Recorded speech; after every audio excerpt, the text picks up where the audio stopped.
So there's a new piece in the New York Times by a guy named Carl Hulse, longtime congressional reporter, who suggests that the filibuster in the Senate is about to or on the verge of coming to an end. It's a fascinating piece that made me dig into the history of this.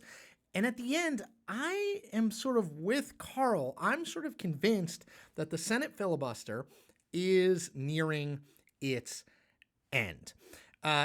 And I want to talk about something that happened very recently that you probably missed, but is a really important thing about it, and talk about broadly the history of the filibuster. Let's talk about what happened a few weeks ago in the Senate.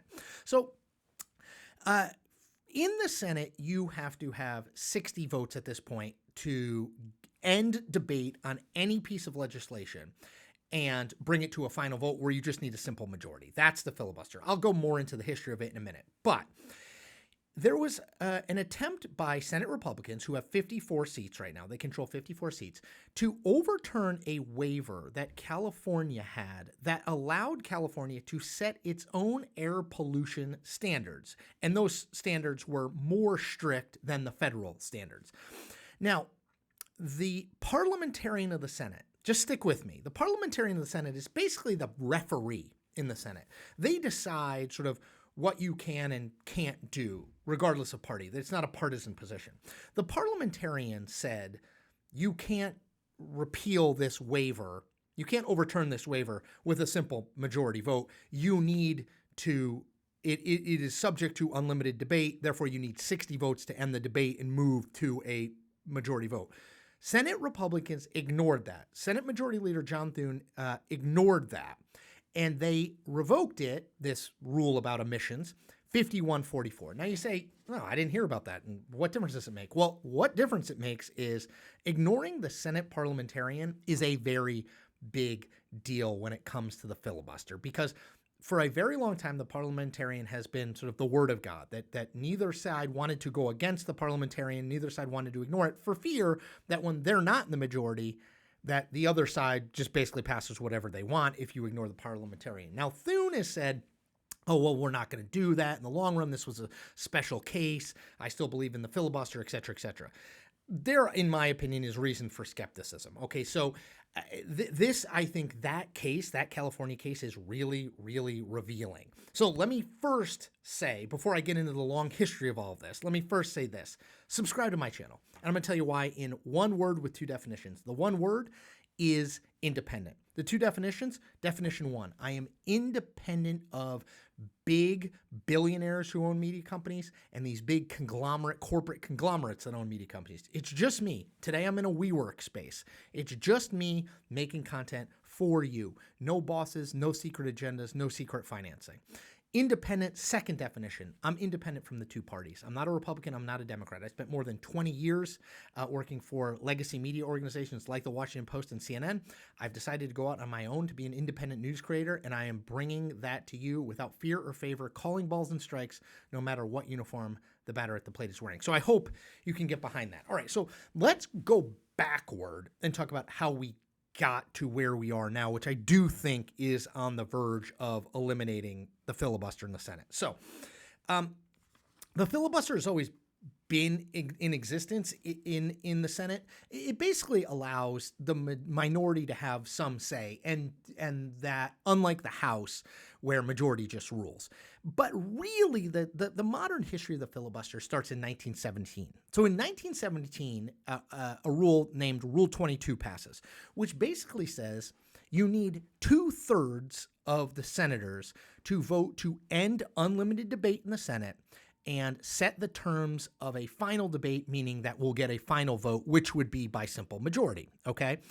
Now, that means 67 senators would have to vote for anything. It was meant to ensure that you weren't just a partisan body, because very rarely in the history of the Senate has one party controlled 67 or more Senate seats. Usually a party controls somewhere in the 50s. So it means you've got to convince some decent chunk of people to say, I am willing to end this debate, set the terms of this debate, and get a simple majority vote in some time in the future. It requires, in theory, bipartisanship and cooperation, and to put forward legislation that rewards that. Okay. In 1975, So, 50 plus years on, they lower the threshold, the filibuster threshold, from 2/3, so from 67 to 60 votes. And that is basically held all the way until 2013. Now, in 2013, then Senate Majority Leader Harry Reid, a Democrat from Nevada, was very frustrated that Republicans, led by Mitch McConnell at the time, were blocking a lot of Barack Obama's nominees to federal courts, which have to be approved by the Senate. And he invoked what is commonly known as the nuclear option. He, through a series of procedural moves, said, we are going to exempt lower court judges and executive branch nominees from this 60-vote thing. They do not need to get 60 votes to end debate and go to a final vote. We can just move to a final simple majority vote. Okay, that happened in 2013 and Democrats started it. Well, you know where this story is headed. In 2017, when Republicans were in control of the Senate majority and Donald Trump was in the White House, Mitch McConnell, who then became Senate Majority Leader, wanted Neil Gorsuch, Donald Trump's pick for the Supreme Court, to be confirmed. Now, under the change in 2013, Supreme Court justices were exempt.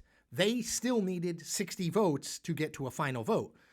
Mitch McConnell changed that rule, said you only need a simple majority. Well, that's how you got Neil Gorsuch and the other two justices that Donald Trump nominated. They did not need to be a consensus pick. They could be a pick that would just get enough Republicans to support them, and that's what happened. Now, Democrats have, particularly activist Democrats, have been sounding the alarm about this for a very long time. In 2022, Democrats tried, let me say one other thing. In 2020, Barack Obama, this is a great quote, Barack Obama called the Senate filibuster a Jim Crow relic.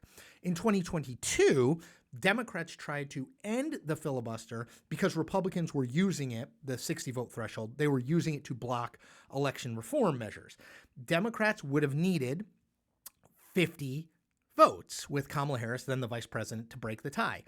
But they had 51 senators at the time, and Joe Manchin of West Virginia and Kyrsten Sinema of Arizona would not sign on. So they had 49 and they needed 50. So that came up short. My guess, and I think this is how Republicans are thinking, is that if and when Democrats get the Senate majority again, they will end the legislative filibuster. The judicial filibuster is already over with. The legislative filibuster is sort of already over with. So I think Republicans are looking and saying, okay, well, now that Joe Manchin's out and Kyrsten Sinema is out, when we get the majority, we will be able to make this change. I want to highlight this because we are moving to the debate on the One Big Beautiful Bill, which is the way that Congress is going to fund Donald Trump's agenda. Now, in another weirdness of the Senate, the way that they are working under what's called reconciliation, all that means is that with legislation that deals with the fiscal future of the country, like how we're going to fund things, you do not need 60 votes, you only need 50. But oftentimes the Senate parliamentarian, you remember that person who is the nonpartisan referee calling sort of like, yes, you can do this or no, you can't, has often ruled things that either party has tried to put into these fiscal bills as, well, this is not directly related to financial measures for the country, and therefore it can't be part of it. Republicans are going to try and put some things in here that are not strictly fiscally tied. The parliamentarian is likely to object to those things. Does John Thune and do Republicans say, don't care? Because again, the parliamentarian is a powerful position, but his or her decisions are not binding. Do they ignore that in this coming One Big Beautiful Bill fight? If they ignore that, that is another block pulled out of the big Jenga of the filibuster. And I really think that in the next 2-ish years, you are going to see the whole thing collapse. If I'm making this video in 2027 and a filibuster still exists in the Senate, I will be surprised. So keep an eye on that One Big Beautiful Bill and what the parliamentarian rules as can be passed with 50 votes and what they say needs to be passed with 60. And do Republicans who are in the Senate majority listen? Because I think that may well signal that, plus the California emissions thing, plus we know Senate Democrats really want to change the filibuster or eliminate it. I think if you keep an eye on those things, it's going to tell you that we're probably not long for the filibuster in the Senate. Okay, as I said earlier, I hope you subscribe. I also hope you like and comment on this video. That's a way to get my content out to more people. The more people who look at it who are not subscribers, hopefully they become subscribers. We are very near 100,000 people, so I'm really hoping we can do that. The last thing I ask you to do is simple and old school. Tell a friend or two about what I'm building here and why you think it's important. All right, take care.